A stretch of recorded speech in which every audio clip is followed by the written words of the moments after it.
Larry, I think a lot of people were expecting, as you and I had planned, a discussion about 9/11 18 years on, but the developments this morning, President Trump firing National Security Advisor John Bolton, are absolutely huge, and everyone is dying to hear your insights. How are you today, Larry? Oh, I'm okay. I'm okay. A little rough around the edges, but I'm okay. Yeah, you sound, maybe it's a little bit hot still in Louisiana. Sorry, in Arkansas. But it's hot. Sorry. Yes. But So- I can tell you today, if anybody cares, I really need help financially today. It's urgent, so PayPal, please. But anyway, Absolutely.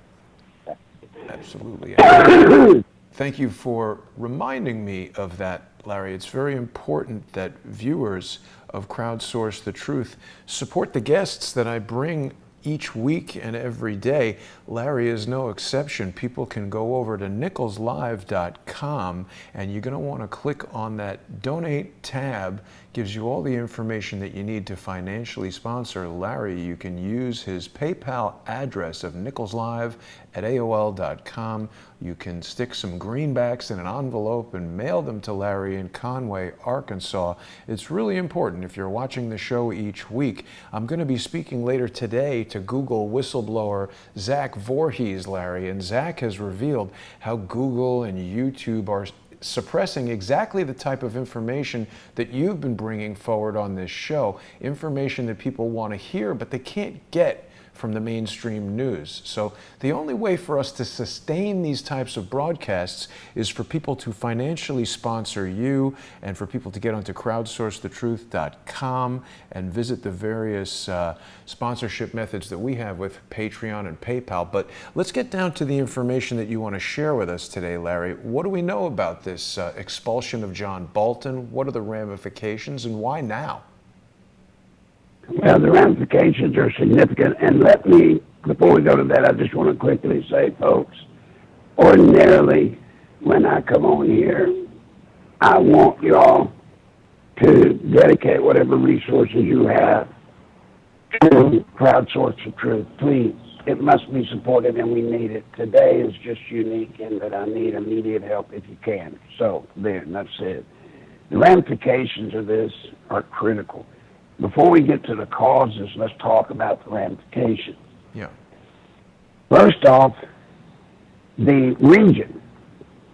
The region is the Middle East. The Middle East is a hotbed. The Middle East is a fire that is fixing to ignite, and when it does, the whole world comes unglued. Now, decisions made in the Middle East are that critical, Jason. They're that critical. Yeah. Then you have the problem with somebody like John Bolton.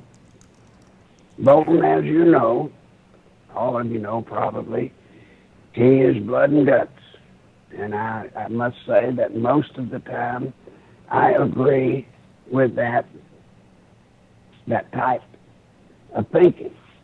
Just not today and not there. You know, when somebody attacks us, we should always make it a point when we are attacked, we must fight back with everything we have in the interest of, number one, destroying the person that tried to hurt us or did hurt us, and number two, to dissuade anybody from ever trying it again. Right. But what Bolton was fired over was not necessarily just that. I will say this, Jason, it was not his position with the Taliban. I've heard all kinds of people in the media saying that it was because he did not want President Trump meeting in a peace talk with the Taliban. And that's not true. Now, it's true he didn't want Trump meeting with him, but it is not that's the firing's over. Mm-hmm. Let me say to everybody, the position President Trump has on Afghanistan is exactly the right position, Jason. He wants out. Right.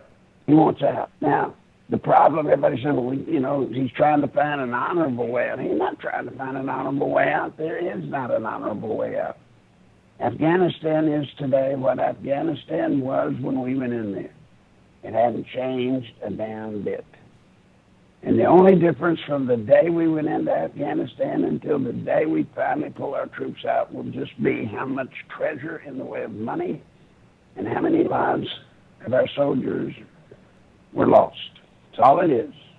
Right. Afghanistan historically has been conquered over and over and over, and nobody has kept it because after all of the pain and suffering, it turns out it's not worth having anyway. It was not about the meeting with the Taliban. It was not about the peace thing with the Taliban. What I believe, my opinion, and Jason, you know the background of my opinion, so it's not really just a wild guess. Bolton has been for some time after the Iranian government shot down our drone. Right. Bolton has been an advocate since that day to go over and preemptively knock the hell out of Iran. Mm-hmm. He wants us to go in retaliation to the drone and take out a military position or two. Now, Trump, as I understand, was fine with that. He was. Right after it was shot down, he was fine with it until he got the report on collateral damage. Right. Collateral damage reports show somewhere between 70 to 100 people would die with this preemptory attack. And of that, no one knows exactly the number that would be considered civilians having nothing to do with it. Yeah. And President Trump did not believe at that time, Jason, that was appropriate. Mm-hmm. Everybody in this audience can choose whether you agree with him or you don't. It was a drone. There were not military personnel in the craft. There should have been revenge as such. But I agree, I think, with the president. I say I agree, I think, which is kind of a stupid position. But anyway, I kind of agree with the president that at that time it might have been damaging to kill a whole bunch of civilians in the attack to pay back for the drone. Yeah. But that was then, Jason. Now here we are today, and this is months or weeks later, right? Yeah. And Bolton has consistently stayed on, he wants that preemptory strike. He wants it, and he wants it now. Yeah. I wanted it. President Trump was counseled, as I understand it, that a preemptory strike, let's say today, without Iran blowing something up or killing people here or whatever, the media would be all over it. And in a presidential election year, I believe that would just about sew up his ability to win the election. I just think he would lose it. Right. Because you do know, Jason, that the media is doing everything and the Democrats are doing everything they can to make Trump out to be unstable, to be crazy. And this would just fall right into their script of saying, see, he's dangerous. He'll go and blow up innocent people. Exactly.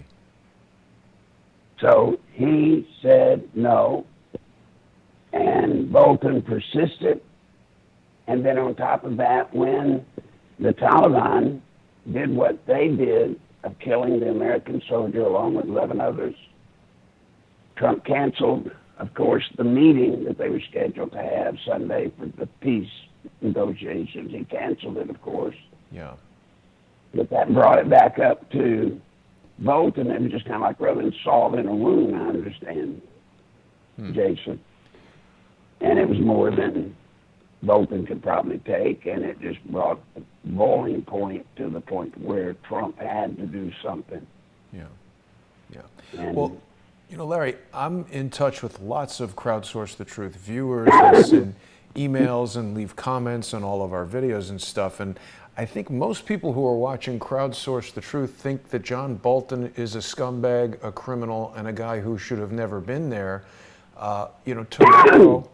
Tomorrow we're going to be commemorating the 18th anniversary of the most horrendous attack in the history of this country. Of course, I'm talking about September 11th, and I think a lot of our viewers remember that John Bolton was a member of this think tank called the Project for a New American Century.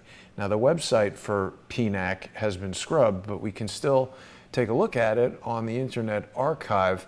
This was a think tank that John Bolton was part of, Donald Rumsfeld, all of the Paul Wolfowitz, the biggest neocon war hawks, and they, laid out their plans for how a new Pearl Harbor type event would galvanize the nation to allow for these proactive military adventures that we've now been experiencing for the past 18 years. I think John Bolton is an extremely dangerous guy, and I know that you and I sort of differ on our opinions of John Bolton.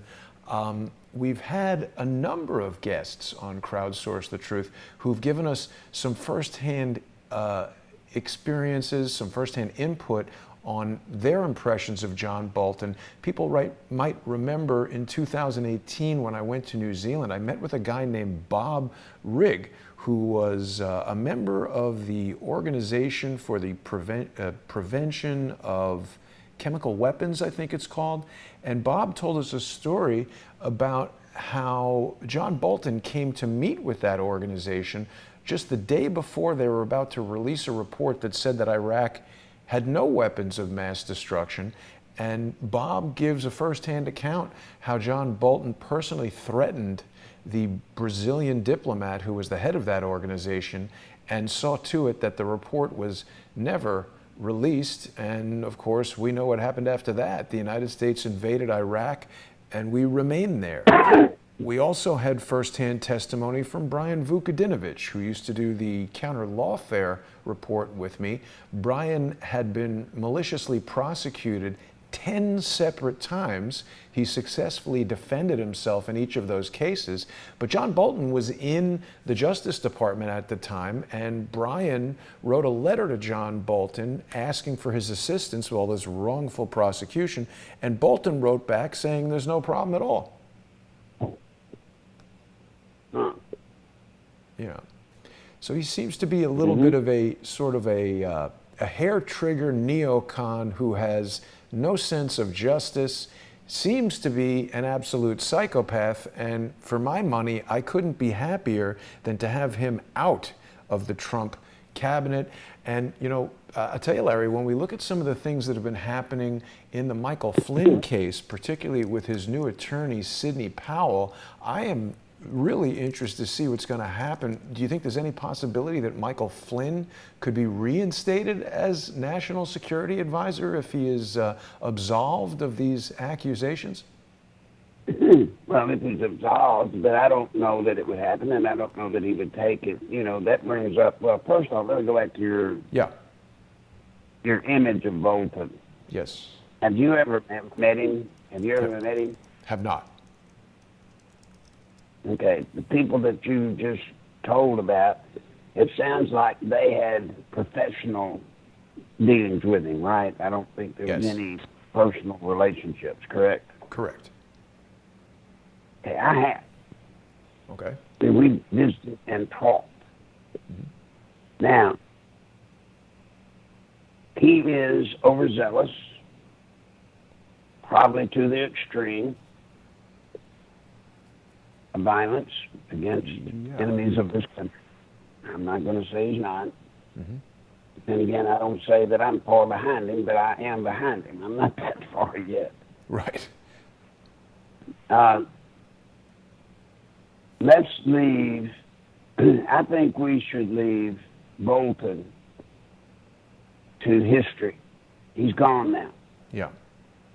I didn't want him in that position. Although I had, in the early days of it, thought it was probably the best choice Trump could have made because I was in fear of some deep stater getting in there. Right. And totally misleading the president and the country. So I think he was okay in the beginning, but he stayed well past his time. And at times, if you know him, he often seems in private conversation. I haven't had that many, but just what I've had, I felt comfortable when I got through. I can say that he was always prone to want to pick a fight with somebody. That sounds accurate. He was very proud of the weaponry that we have, the technologies we have, and he, to me, seemed to be a little quick wanting to test them on real people, which was, I used to always say, well, wait a minute, this isn't on a blackboard. These are real bodies that are going to be blown to hell. Yeah. So Bolton, for now, is not what we need. And so I am proud the president fired him or he resigned, whatever. It had gotten to a point, I believe, my opinion, it had gotten to a point with the president and Bolton to where something had to give. The conflict between the two in their basic principles had just reached a point, Jason, where I don't think it could go anywhere except bad. So he's gone, it's over. Now, the problem President Trump has is who's he going to get to replace him? Now, let's just say there's somebody out there that over the years has developed the credentials, the career, right? Been successful, had a career. Then I'm going to want, after Kavanaugh, after Flynn, after all the examples that the Democrats and the progressives and the media have made, who in their right mind wants to immediately accept such a job and have themselves and their families destroyed right out of the chute? Good point. Who? This is the impact, this media smear and all this stuff the Democrats have done that people laughed at, thought was funny. Golly, isn't it funny? Kavanaugh ended up still getting to be a Supreme Court justice, so ha, ha, ha, but wasn't it funny what they did? It's not funny what they did to him. It's not funny what they did to Flynn.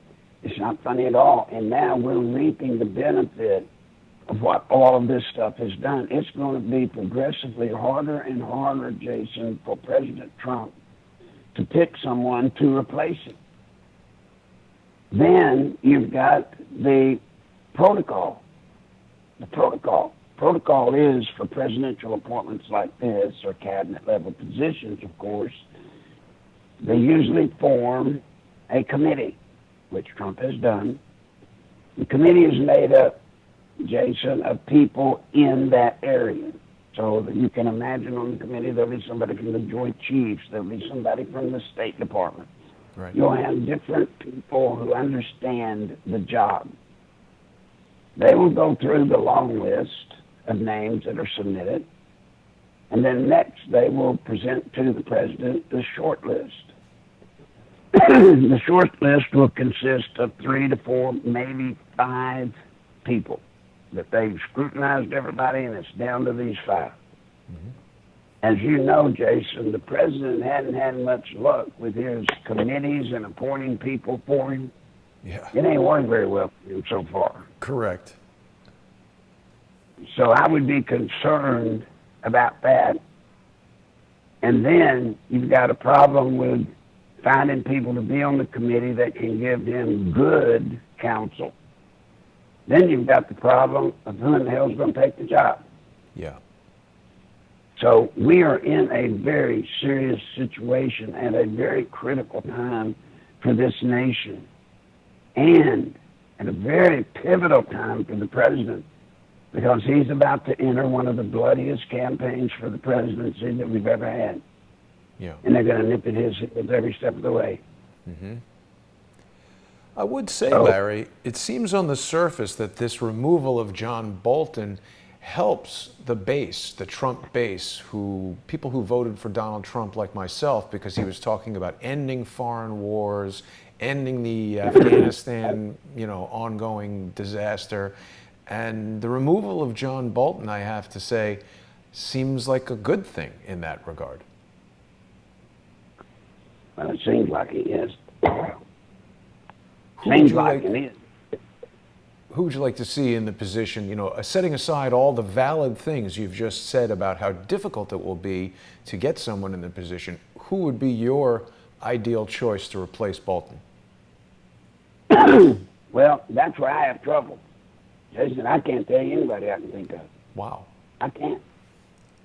I mean, I absolutely, since this first happened this morning, which actually happened last night, when this happened, I've been trying to think who would I recommend if I were asked, which I won't be, but if I were asked, who would I recommend?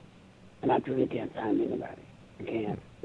I mean, we can fall back on the same thing we usually do in situations like this, and that's go and look at senators and congressmen, that are presently serving. So, maybe there is where he'll end up going. I'm probably pretty sure that's where he'll be. He may go to Pompeo and ask him for any direction of anybody with his office, Secretary of State, that might be capable. But again, that's a tough job to have, because you, in that capacity, you are to counsel the president.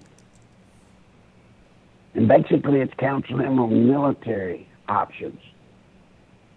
That's really the crux of it. I mean, yes, there's diplomatic stuff involved, but the diplomatic stuff's going to be resolved and going to be worked out anyway. The fat lady's going to sing in almost every issue like we're talking about when it gets down to a military response or not. Right. And then when you get to that kind of thinking, now you've got to get somebody that's more than a geopolitical person, but you need somebody that understands the military, that can understand what the military tells them when they start trying to lay out capabilities and asset assignment for a mission.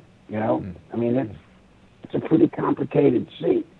The best person we could actually ask for would actually be Flynn back.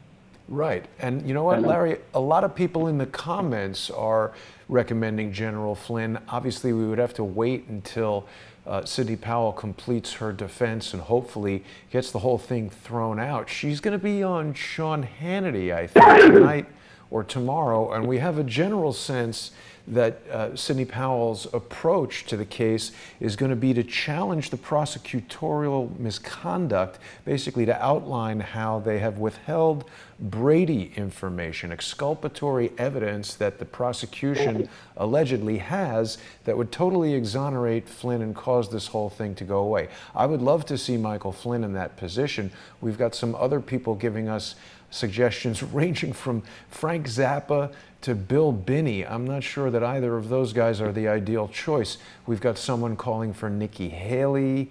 A lot of different suggestions here. Admiral Rogers, that seems like a good suggestion. What do you think about Admiral Rogers? Negative. Why negative? Why? Rogers, because he worked for Obama. He participated in misleading this country, and I wouldn't have him to be dog catcher. But isn't he the guy who went to Trump and told him that they were bugging Trump Tower? Yes, he did. So Yeah, that seems good. He's real brave. Sorry, say again? Brave. Well, that's real brave, considering Trump at that time had already won, right? He wasn't in office, he had won. So I'd go buttering up the new president myself. No, Right.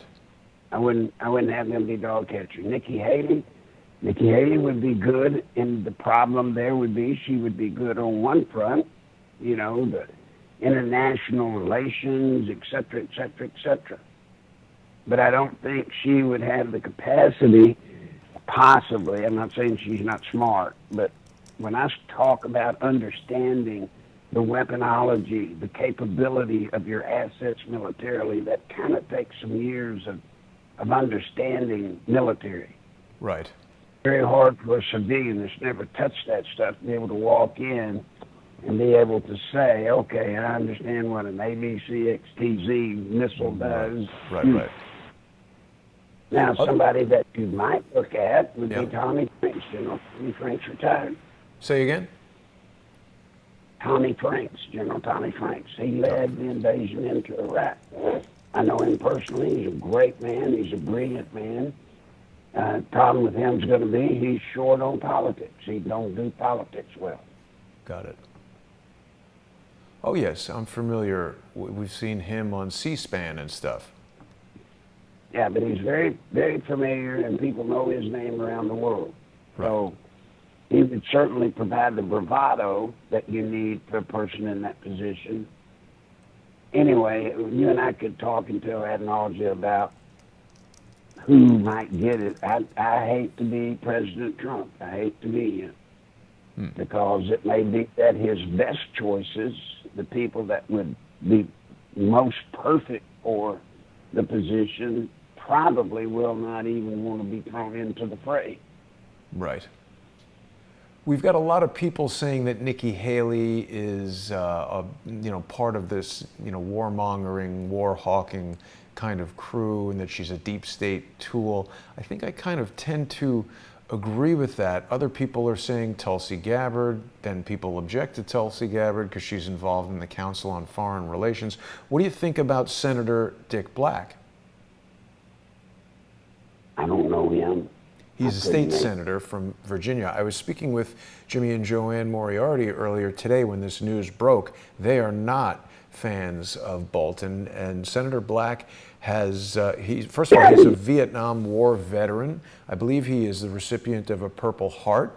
He's been a state senator for many years, and he made a diplomatic trip to Syria to meet with Bashar Assad, and he's been very outspoken about some of the things that have been going on in Syria that have been misreported in the mainstream news. So I think somebody like Senator Black, who has the type of military experience that you're talking about, but is also a sensible and peaceful man who doesn't want to see our troops go to war. See, I mean, I agree with you that we need someone in this position who knows and understands war, but I think I might be leaning a little bit more towards someone who wants to prevent wars than somebody who, along the lines of John Bolton, was super eager to create wars all over the place.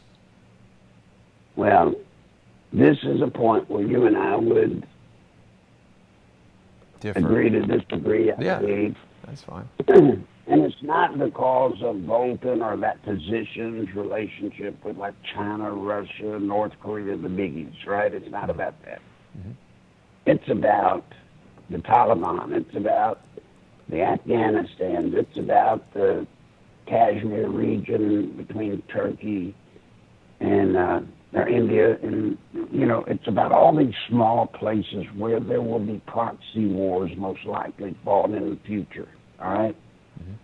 I believe that you want, my opinion, I would want a person in that position that looks like they would be hair-triggered to some degree. To some degree. I don't want anybody that thinks going to just fly off the handle and go blow up the world. Right. But somebody that puts out an image that they are definitely not afraid to fight. Right.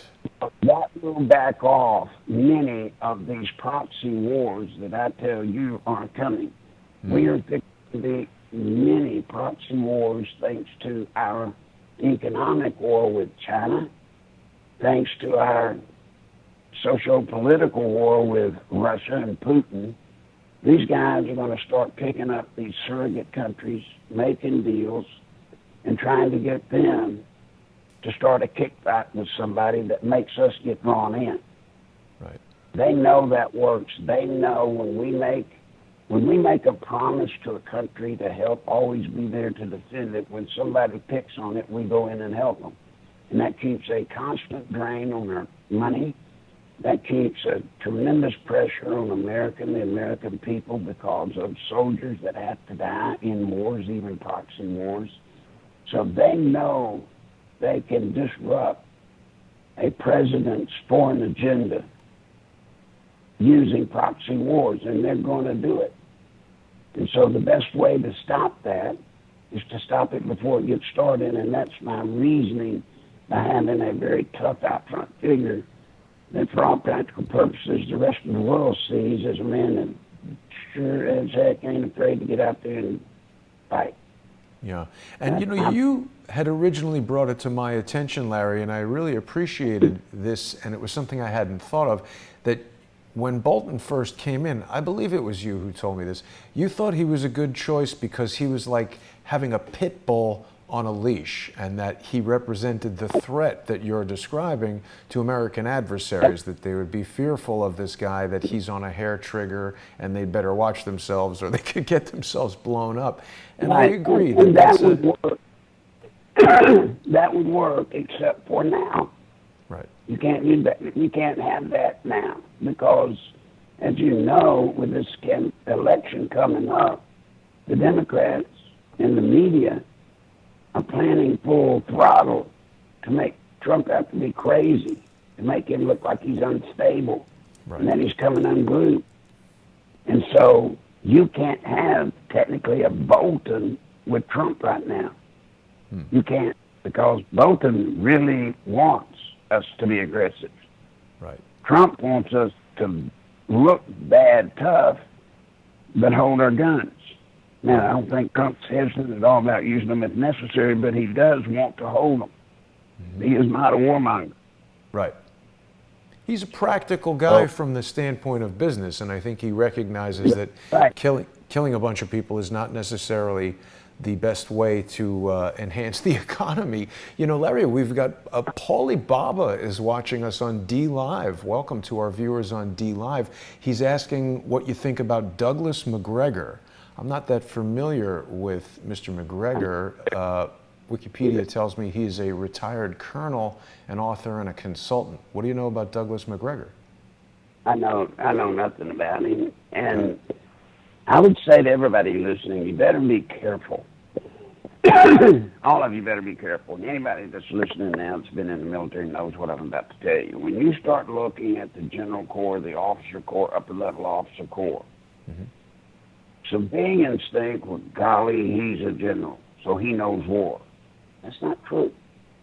By the time you get people that, let's say, are at the Chief of Staff or Joint Chiefs level, Jason, you know what you got? You got politicians. You got butt kissers. Right. These are people that know how to play the politics in the military to get where they are. They may have a record in good standing. They may have time and grade in good standing, except the problem was they were over the motor pool. And then from there they get moved in, and now they're over the administration of some place. And then eventually, because they looked good and did their job, et cetera, et cetera, et cetera, then they end up moving up the ladder. And as you know, Jason, at the end of World War I, we were in trouble because World War I was supposed to be the war to end all wars. Right. So our government cut out the military. It just shaved it back. When World War I was over, by the time the Japanese bombed Pearl Harbor, we didn't have enough soldiers in our active military or equipment ready to go in our active military to beat the Boy Scouts. And it was run by these generals that I'm talking about, officers I'm talking about, people that got to their positions by being good little corporate people. The military at that level, just corporate guys. When you get to the Pentagon, you're talking about people that have played the corporate game to the max, and they've climbed the ladder. The revolving door, right? They're looking for, $1 million positions at military industrial contractors. Now you're getting to the bottom of it, and if they do a good job and they're good little boys and make it to good little generals and they know where their butter's being put on, they end up going, hopefully, to the military-industrial complex, and they're fixed for the rest of their life. Yeah. Which brings up the other problem with the position of filling Bolton. Bolton, John McCain, Lindsey Graham, they were the three biggest front men for the military-industrial complex that we have. Right. Kane dies. It looks like Lindsey Graham is now more in bed and a supporter of Trump. I don't know if that's true. I know he's got a campaign going on, so he's probably going to follow Trump at this point to get in on his coattail. But once he's reelected, I fully expect Lindsey Graham to go back to being who Lindsey Graham was. Scumbag. And so the military-industrial complex is going to end up screwed. Now that they don't have Bolton and they don't have McCain, all they got left is Lindsey. So you know they're going to be pushing hard, Jason, to affect the committee that's trying to get the short list put together, and they're going to do everything in their power to lobby and get their kind of guys on that short list. Absolutely. You know, Larry, I want to remind the people who are viewing right now who maybe haven't seen the Monday night show with Jimmy and Joanne Moriarty that's always happening on Patreon and Subscribestar. I've frequently shown this image of Lindsey Graham with John McCain in Libya, either giving or receiving this award here. I think he was giving it to this guy, Belhaj, who is a terrorist who has stolen billions from Libya after the assassination of Gaddafi and the destruction of that country. Belhaj, according to the Moriartys, is a terrorist.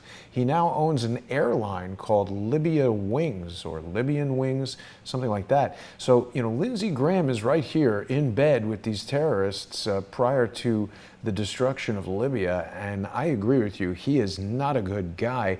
Another popular suggestion from our comments today that people want to see in the role of National Security Advisor to replace John Bolton is Tulsi Gabbard, who's an interesting suggestion in that she has many of the qualifications, Larry, that you're saying would be important, but she's also demonstrated that she's not a puppet of the military-industrial complex or mainstream politics. She's a woman, and that would, I think, help with this perception some people have that Donald Trump is perhaps not as fair-minded about women as he is about men in certain positions. What do you think about Tulsi Gabbard as National Security Advisor? Well, let me say, she is, to me, the most viable candidate the Democrats had running for president. Right. By far, she's the most viable for me. I don't know that she fits the mold of the far left Democratic Party, but to me, she seems to me the most sane. I don't think she would, and I think she would say this about herself, I don't think she has the time and grade militarily to necessarily claim she has that military background that we're speaking of that would be helpful. And that's not mandatory, but it certainly is helpful. Right. And then on the international scene, I don't know if she's got enough experience there, Jason, to be able to deal at the level that you've got to deal with that job with all these other countries around the world. I'm not saying she's not the one or couldn't be the one. Those are just the two issues that I would see with her. Right. But she seems very level-headed. She's not quick to draw. And, you know, she obviously, in the times I've heard her, basically in the debate arenas, you know, she seems very concerned about the proper use and application of our military. Right. And, you know, as I've just mentioned her, a lot of commenters now are reminding us that Tulsi Gabbard is a member of the Council on Foreign Relations and that we should be careful what we think because she may not necessarily be what she presents. I'm very suspicious of the Council on Foreign Relations. So, let me tell you guys, this is why we're in the shape we're in, and this is why we have to get President Trump reelected in 2020, even if you don't like everything about him. He is bringing an air of outsiderism to Washington. We're running into it right now just in this conversation, Jason. Anybody that touches Washington, D.C., we absolutely can't trust them. You can't. Anybody that has come up the ranks of Washington, D.C., you can't trust them.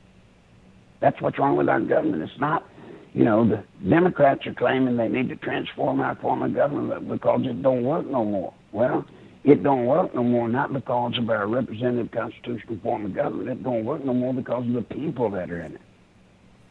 Good God, you know, we've got Congress back. They're back. We've got 16 days, I think it is, until they've got to vote on, extending the budget.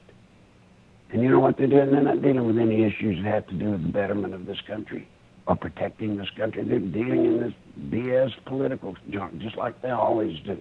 Yeah. You cannot trust Washington, D.C. today, and that is a horrible, scary, scary thought when you consider the fact that Washington, D.C. and all the people that are in it are running the future of this nation and our children and grandchildren's lives. Yeah. We got to break away from it. I wish President Trump could find a person to fill this job that don't even know where Washington, D.C. is. The reason he's been successful, Jason, as president, he's not this brain surgeon. He's not all these great things that actually his administration is accomplishing. His administration is accomplishing things, folks, because you know what? He came in with just some basic common sense, some business acumen, and the good news is he has the mental fortitude and toughness to stand up to all this junk and stay there and fight for us. But look, there's probably most everybody listening to me right now would have just agreed with most of the things he talked about doing and the things that he has done that surprisingly has made our economy go better. It was just common sense stuff, But when you leave it to people that are from Washington, people that have been brought up in the system, people that have cut their teeth in American politics, guess what? Common sense went out the door when they blew their nose. Larry, Omar Rivera suggests Jesse Ventura. He was a SEAL. You were a Green Beret. What do you think about Jesse Ventura? He's got military and political experience. He would certainly be an extremely controversial pick that the Trump haters would just jump all over. Right.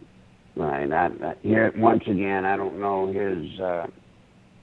his knowledge of the global community enough to be able to handle a job like that, and all Trump needs right now is another highly controversial, albeit funny, another person like that in his administration. I don't think that would work right now. Politically not ideal. A lot of people want to see General Flynn in that position. I mean, again, I think he just couldn't do it given the state of his legal situation at the moment. People are also speculating that perhaps President Trump will shake up the ticket for 2020 and we might see Flynn as the vice president. What do you think of that? No, President Trump will stay with Pence. Yeah. He's not going anywhere. Has that ever happened, that an incumbent president has switched vice presidents? For some reason, I think it may have happened, but I don't know that it did. But I can tell you this, President Trump will not dump Pence.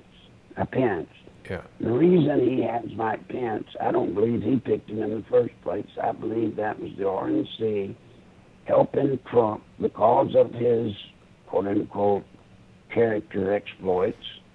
They had to have somebody to come in and hold the Christian conservative people together. Right. And so they found, Mike Pence. And for that reason and others, I don't think he's going anywhere. Right. And in fact, I know he's not going anywhere. He will be his candidate. And back to Flynn. Jason, I'm no brilliant lawyer. The problem Flynn has, even with this new set of attorneys, this play should have been played when it first happened. He should have had this plea thing, because the problem they had, when all is said and done, he pled guilty. Now, I don't know if that judge is going to allow him to give all of these reasons why he was forced to plead guilty, but he really didn't do it. You see, the law don't really have a category for that. You know that, don't you, Jason? There's not a category for, well, I told you I lied and I pled guilty, but here's the truth. The truth is they were leaning on my family, they were leaning on this, they were scaring me of this, and so I did it, Under duress. Under duress, all that being true. Well, under duress works in a statement, but not in a criminal defense case. Right. That's pretty tough. He had every opportunity. Even the judge gave him every opportunity. If you'll go back to his plea, the judge told him to wait and come back again and make sure he wanted to make that plea. And he went away and he came back and did. So I'm afraid I want him found innocent. I want him out of it. I think he was railroaded, treated it the worst way that any of us should be treated ever. I want him to be free of this. But I'm afraid it won't happen. Well, we'll see. I have a lot of confidence in Sidney Powell. Well, and if he gets him off, which I do as well, if they get him off, yeah. If they get him off, the media will still have a field day, because what's one of their favorite things they say about Trump? Every time he opens his mouth, he's lying. Well, now he brings a confessed liar in at the most important job of national security advisor. So, I'm just saying it's a long shot for him to get to be it. I would like to see him be it. I think he would be a good fit. I think he's certainly capable, but I don't know. Don't think it'll happen.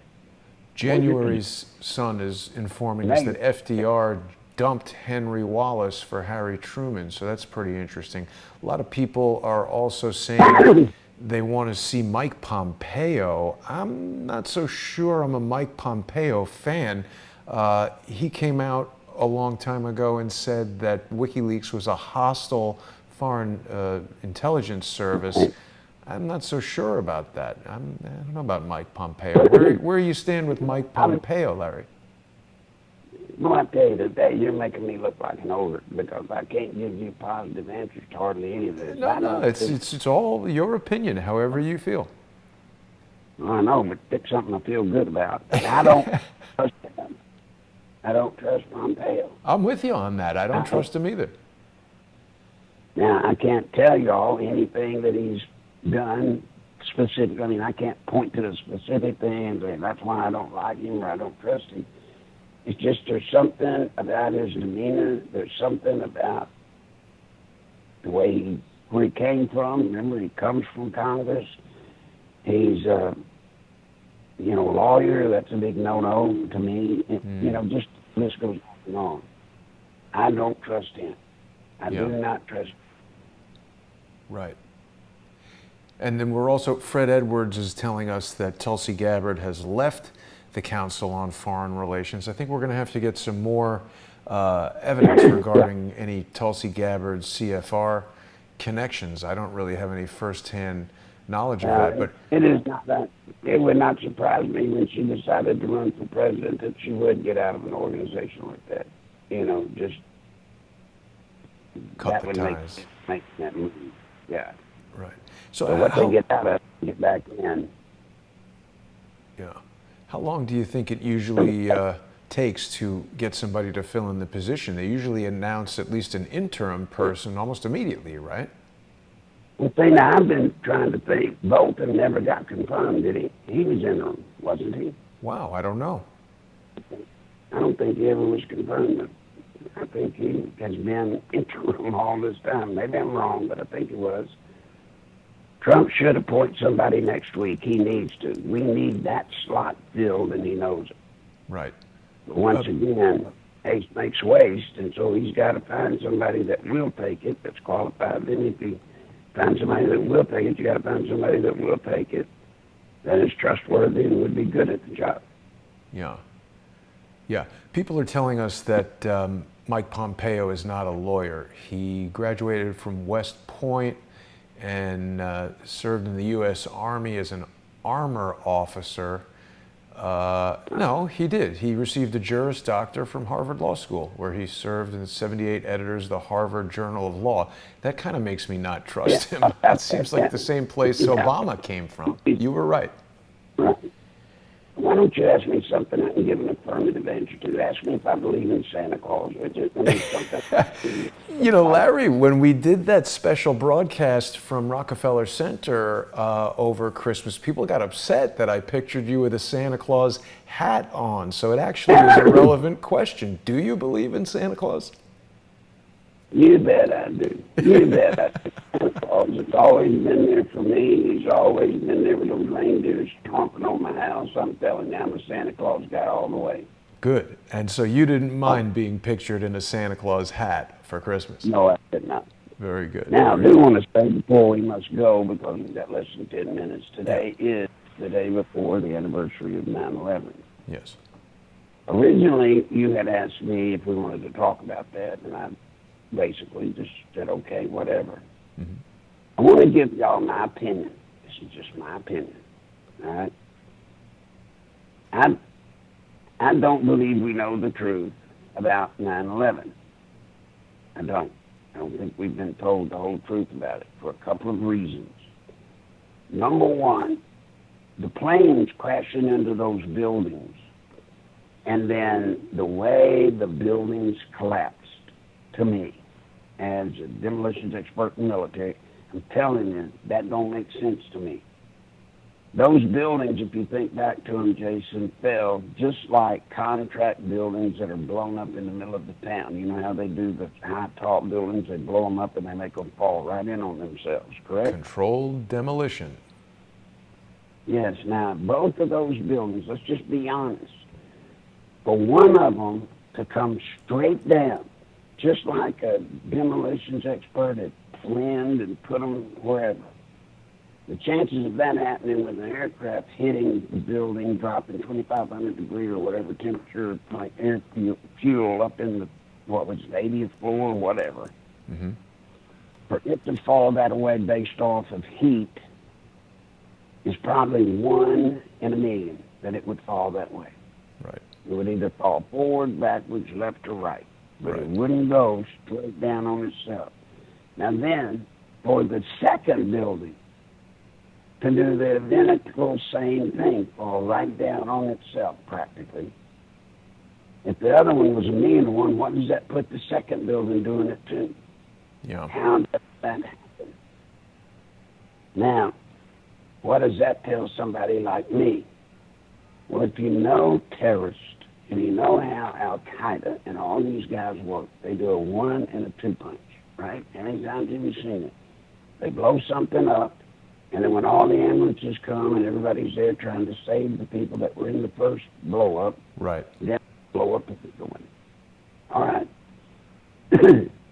My opinion is that probably, and I say possibly, I guess, the planes were a diversion. Planes had everybody looking up. And then in the confusion with all the first responders and everybody running in with the gas masks on and the oxygen tanks, how hard would it be to slip in a second unit and they come in, Jason, with a plan of where to put the charges to get maximum destruction of that building to make sure that it is destroyed, that it cannot be just rebuilt by patching it up. But Larry, wouldn't all that have to be preset months in advance? I mean, it was a very sophisticated controlled demolition, and we've had a lot of evidence of separate crews. People saw these Israeli guys who were connected to some moving company. There was Ace Elevator that was painting some fire retardant material. That Securicom company was run by Marvin Bush. There's a lot of screwy stuff with 9/11. Oh, there's lots of good stuff. I'm just telling you my opinion as an option. Right. Yes, it would have to be planned for months. Yeah. But you wouldn't have to put the charges in there months ahead of time. You would have to have some very sophisticated people that knew exactly what to do with explosives to do that. And they had all the time in the world to plan it, pick the places, put the charges, et cetera, et cetera. And it makes a lot more sense than believing 2 planes fly into a building and make them collapse on themselves. I'm just saying, it's a possibility. Now, the second thing, which is probably the most obvious to me, within 2 months, Jason, of that event, a year ago, tomorrow, 18 years ago, within 2 months I think, of that event, we passed one of the most intrusive, one of the most freedom-taking, liberty-taking laws or acts that's ever been passed and it was some 20-something thousand pages long. And it was started, written, and passed in 2 months. Yeah. I don't think that's right. I don't think that happened. I think they were sitting on that Patriot Act and had been sitting on it, waiting for an event. Waiting for some event. If you don't believe they do that, folks, look what they're doing today with gun control. They're sitting back and waiting for these mass shootings, and you'll notice every time one happens, what do? They two-punch us by coming right in and trying to get the laws changed. See, Jason, they're not, anyway, having to do with gun control, they're not trying to get rid of the Second Amendment. They know they cannot get rid of the Second Amendment. They're not fools. But what they're doing is more heinous than even getting rid of the Second Amendment, Jason. They're coming in and going inside it and twiddling with it. Now, let me give you an example, Jason. Our founding fathers, when they put together the Second Amendment, they said, citizens have the right to keep and bear arms, right? Yes. Under today's talk, the way we talk today, the way the politicians go at it today, they should have said back then, all right, you can have muskets, pistols, rifles, but cannons kill a whole lot of people. Right. So you can't have cannons. Now, that's what they would have done back then if it was the mentality we have today. Good point. The Democrats and the progressives know the goal they have, Jason, is to put us in submission, and there's two things they've got to do to put us and keep us in submission.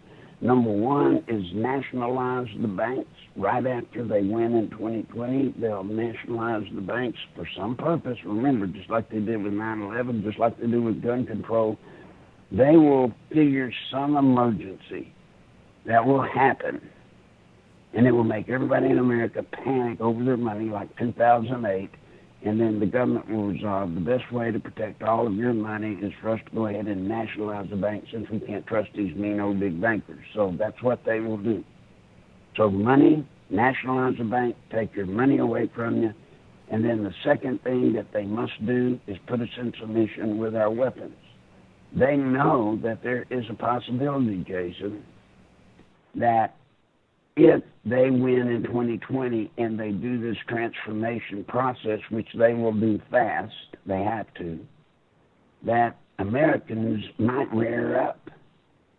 And the best way to keep Americans from being able and having the capacity to rear up with any serious possibilities is to strip us of any firearm. Yeah. So look what they're doing. And they're going inside the Second Amendment and twiddling with it and changing it. And when they get through doing that, what's to keep them from doing the First Amendment, the 10th Amendment, and all the other amendments? I agree, Larry. I've never owned a gun, but I definitely support people's right to own it, and I will defend the Second Amendment staunchly. You raise a lot of really important points, and unfortunately, we're out of time today. I think that there was a hand by many people who people would be surprised to know who played a role in 9/11. I'm well aware that 3 buildings fell on that day. People are reminding us of that right now. Wow, for some reason, NicholsLive.com is down for some reason right now, Larry. I'm trying to remind people that... Let me ask them this. Let me just ask them, folks, if you can help me right now. Ding my phone by going to Nichols Live at AOL.com. Nichols Live at AOL.com on PayPal. Yeah, that's the address they want to use to send money to Larry via PayPal. Yes, now if you can't use PayPal, if the website's down, it will come back up. Yeah. But even with my needs today, folks, I must beg you. This is the only program I do. I'm lying. I got one other, Pastor Ernie Sanders. He's a preacher. There are only 2 programs, and this is the biggest. The only program I have where I can talk like I talk here and tell you just straight up what I believe, what I know, what I've been through, what I've seen, is right here.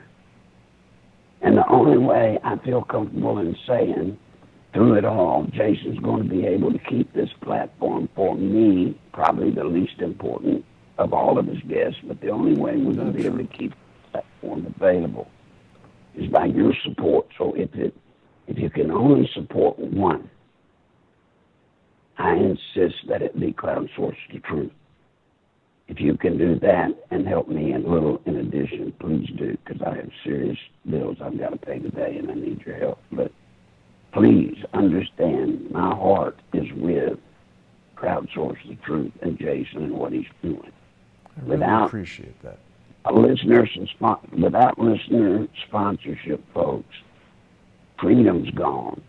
You're not free to say whatever you need to say, or you can't bring guests on that can tell you things that might stray from conventional wisdom.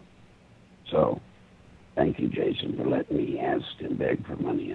I know it's rude. It's not rude and it's not begging, Larry. You are here providing information for people, and you're helping me to produce a very informative and entertaining show. The NicholsLive.com website is back up, so I hope that people will go there, click on the donate tab, and get the information that you need to go to paypal.com and send Larry some money with his PayPal address, NicholsLive@AOL.com. Send Larry $5, $10, whatever is easy for you to do. It's going to make a difference for him.